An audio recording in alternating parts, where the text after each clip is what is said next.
What's wrong with this line of code? Can you see it?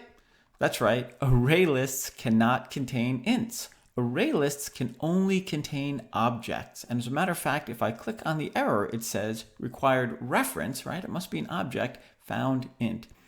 Well, there must be some way of filling an array list with numbers, isn't there? Well, yes, there is, and that's what I'm going to talk about in this video. It's called the wrapper class. Sorry, wait a minute. It's not that kind of wrapper. This is the Java quick reference, which you've seen many times. And the wrapper classes that I'm talking about are the integer class and the double class. These are called wrapper classes, wrapper with a W, not with an R, because they wrap a number in an object. They turn an integer or a double into an object, and we're going to talk about exactly how to do that. But there's just a very few little things that you need to know about these two classes. Here's how you create an integer object. You can get the maximum and minimum value of integer objects using minval and maxval, and you can unwrap, you can get the integer out of the integer class by saying int value. Doubles are very similar. You can construct a double object and you can get the double value. This is all going to become very clear when we look at some examples. Let's take a closer look at the integer and double wrapper classes. So how do you create a new integer object? It's the same as any other object. You just say new. So here I am creating an integer object called num1. It's a new integer 25. Sometimes this is referred to as boxing because I'm taking an int value and I'm creating an object out of it. I'm putting it into a box. You know how I draw objects as boxes sometimes.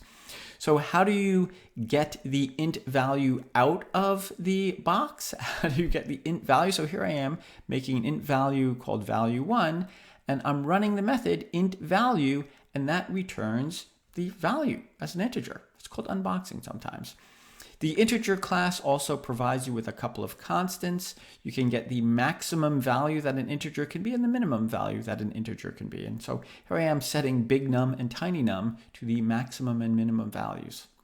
Doubles work very, very similarly. I can create a new double object and I can remove the double value from my double class by using the double value method right here. So just to be very clear again, here I am putting 3.14 into this box. I'm creating an object out of it. And underneath, here I am unboxing it. I'm taking the double value out of the box and I'm setting the double value 2 to it.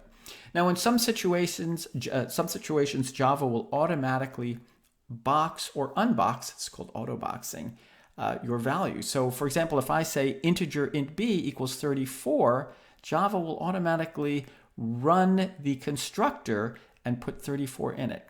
Strings, of course, work the same way. You know, sometimes when you create a string, you don't use the keyword new. As a matter of fact, you usually don't use the keyword new. So Java knows, hey, this guy is trying to create an integer object. Oh, I'll just run the constructor. And in the same way, Java will know that you're trying to get the value of an integer just by saying int some variable, int b. It's automatically running the int value method. All right, let's look at these examples underneath. Oh, and by the way, doubles work the same way. It'll auto box and auto unbox doubles. All right, let's look at these examples right here. So I've created two integer objects, x and y, and I'm asking these questions. Do they equal each other using equals equals? What happens if I use dot equals or compare to, or I try to compare their values using equals equals, or I try to compare x to the value 3? You might want to pause the video for a moment and think about what happens in each case. Have you got it? All right, I'm going to run it, and hopefully you're not too surprised. When I try to compare x and y using equals equals, it says false because these are different objects. Remember, when you use equals equals, it's really saying, are they the same object? No, they are different objects. X and y are two different integer objects. But when I use dot equals, it's now comparing them. You know, dot equals is typically how you compare objects. It says true because they do contain the same value. And when I use the compare to method, it says 0, of course. This is how you compare objects. Very similar to strings. If they're the same and you use compare to, it says 0. They're the same.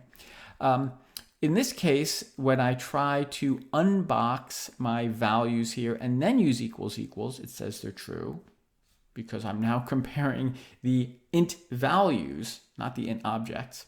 And likewise, when I try to compare x to the int value 3, it says true because it's equal as well. In this case, it's auto unboxing. All right, I know I went through these quick. Maybe give them another moment of thought. You got it? All right, let's look at our last example, which is how to use array lists with integer objects and double objects. Finally, let's look at how you can create an array list of integer objects or of double objects. And I'm going to go through this kind of quick because I'm going to give you this example underneath the video so you can refer back to it. So here I have an array list of integer objects called myInts, new array list, no big deal. And I'm just showing you a bunch of ways that I can put values into this array list. So here I'm creating a value called num1. It's a new integer object, and then I'm adding it to my array list called myInts. Now you can also use the auto boxing idea here, right? If I say integer num2 equals 8, it'll automatically create a new integer object. We talked about this before, and here I am adding it to my array list. You can, of course, do this in one line of code. I could say I want to add an integer 10, new integer 10. That works. Or you can do it really like super simple like this. You could say myInts.add12. It'll automatically create a new integer object. Isn't that fabulous? Now, how do I print out my array list? Well, you can also do this using auto unboxing as well. So here I am printing it out sort of the normal way, I guess. I'm just going from 0 to the size of my array list, less than the size of my array list. And I'm getting each item, myInts.getI, and then I'm printing out its value. I'm running the int value method. Okay, so that'll print out every value.